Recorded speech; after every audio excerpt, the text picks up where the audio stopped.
Hey everyone, welcome back to Upgrade Books. I'm Ali, and today is the start of the second part of my June wrap up in Vlogstyle.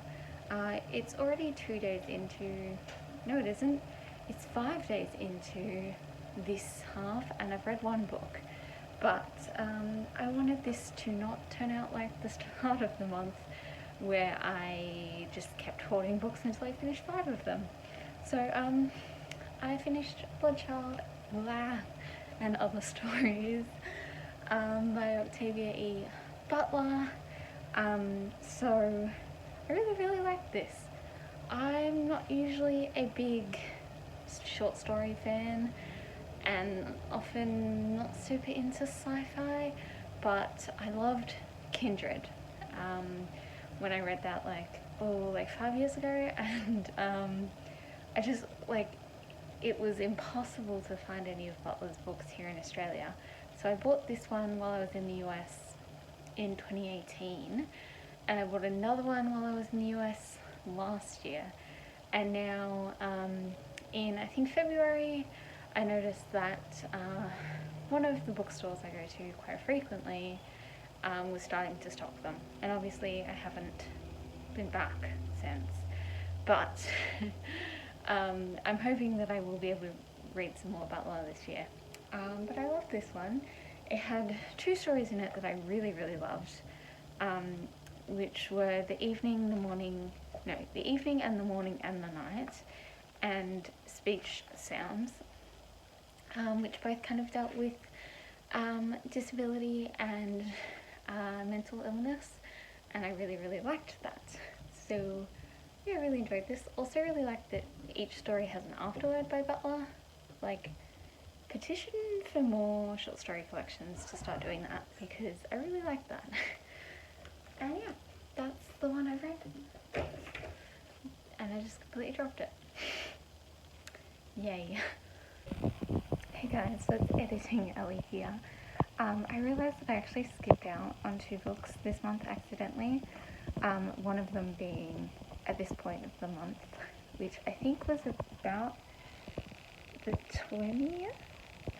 I read Finding Dorima by Bridget Benkamon. I'm not sure about that one. This is a book that I had from NetGalley, and I really enjoyed this. It's a non-fiction about the author. She buys this new wallet address book thing for her husband, and it turns out to be Dorima's from like the 50s, who was a lover of Picasso's. Hello.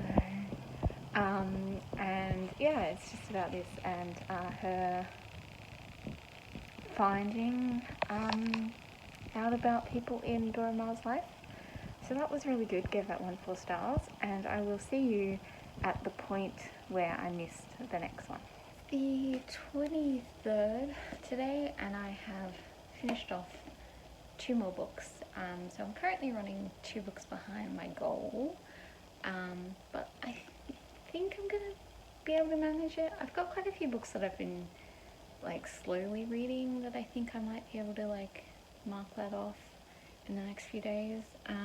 So first one I have is When Beauty Tamed the Beast by Eloisa James. This is the second book in the fairy tale series. I didn't really like the first one, but I bought this one because this is Beauty and the Beast, which is one of my favourites, and I enjoyed this one a lot more. I gave this one 4 stars, I really liked it, and yes, but I have decided that I'm not going to continue the series. This is the highest rated book in the series, and I was reading through the other synopses, maybe? Is that the plural? And yeah, they just didn't really take my fancy, so I'm gonna end it here. I'm gonna consider this the end of the series. Yeah, really enjoyed that one. The other one I have, I can't talk to you about because it's part of the BookTube prize that I'm judging. I really loved it, and I know that if I just like mention the name, I'll want to start talking about it.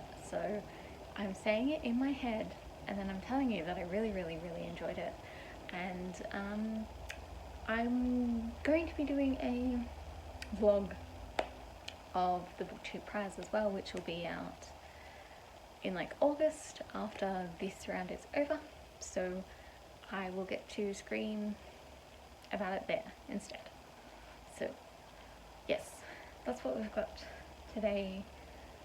And yeah, I better go and finish off those like 8 books that I've got sitting here that I am like more than halfway through. Okay, so about the 23rd,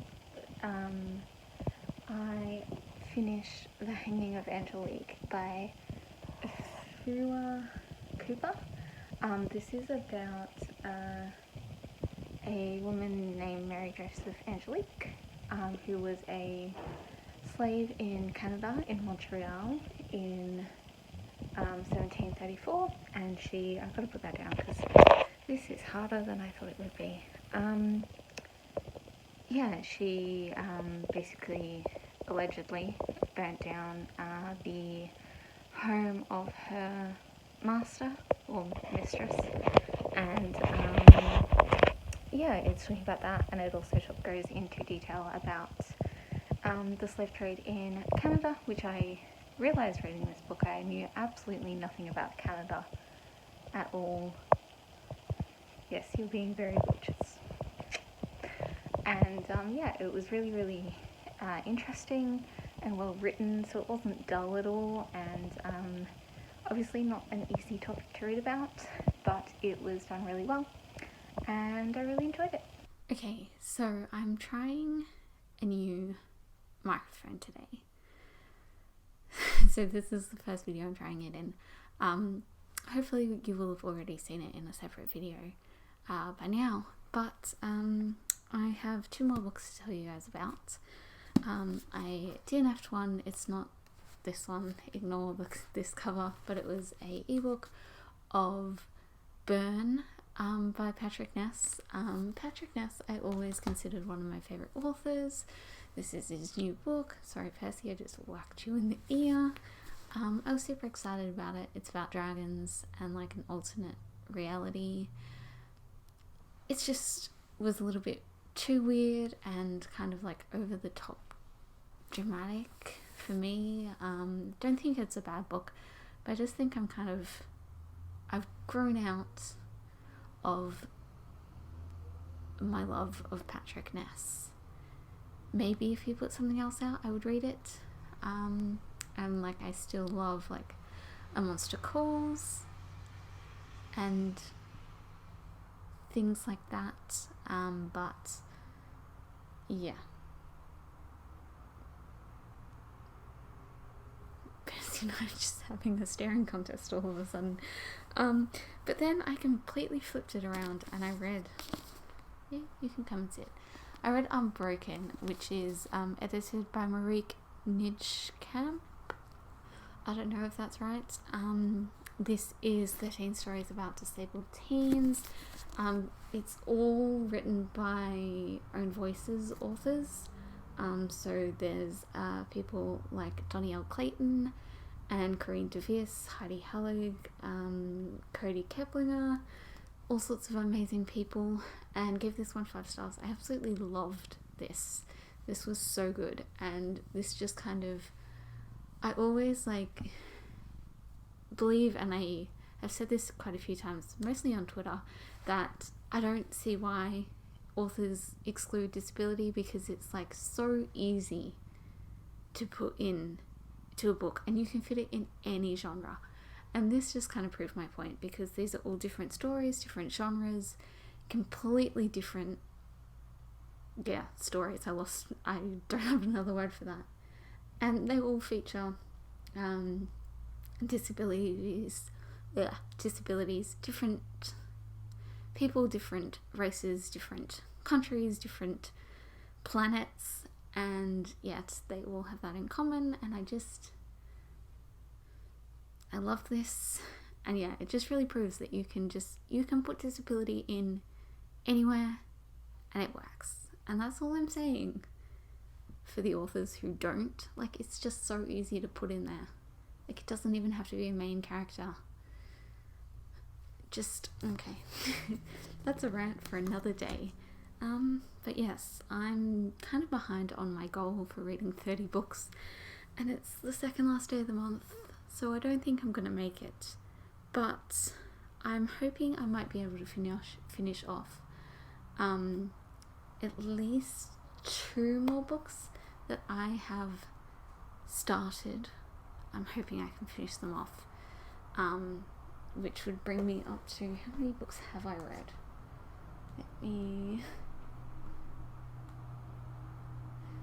I'm up to 24, so I could get 26, I hope, and that would be the most amount of books I've read in a month this year anyway, so yep, let's go do that. Do you approve? So I didn't manage to finish off 2 books, but I did finish 1. So I finished Turtle Under Ice by Julia Del Rosario. I just bought this one, well, I bought this in March, but it just arrived. Yeah, I started reading it immediately because I was really excited for it, and I really enjoyed this. It's told in verse. Yes, I really enjoyed it, gave it 4 stars, and that is the end of my wrap up for June. So I didn't manage to make it to 30 books, but I did make it to 25, 1 being a reread and 2 being DNFs, and yeah, I think that's still a pretty good month all up. I'm like super ahead of my reading goal. I bumped my reading goal up by 50 books, so I'm on to 200, and I'm still like a month and a half ahead of that, so that's good because I don't know how many books I'm going to be getting to read in July. But yes, that's the end of my wrap up. Thank you all so much for watching, and I will see you guys next time. I have my paper here, but I don't know what day it is. I'll just see you guys then. Bye.